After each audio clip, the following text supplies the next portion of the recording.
Welcome everyone, I would like to show you how to connect any Bluetooth headphones to Nothing Phone 1. So the first step is open up the settings app, tap on connected devices and then tap on pair new device.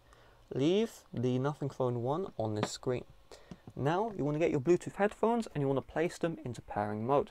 Each Bluetooth headphone will have different instructions for this. If you don't know the instructions to place your headphones in pairing mode, just search up how to place your headphone name in pairing mode and follow a guide.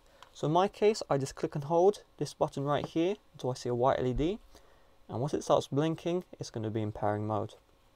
So from here, I just want to wait until I see the device show up.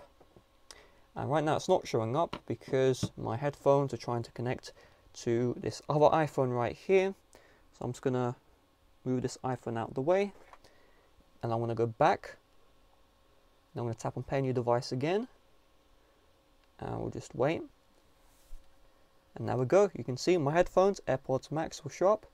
Tap on them to pair, pair again, and just like that the pairing has been done successfully. So nice and simple. With that being said, thanks for watching, see you guys later, bye bye.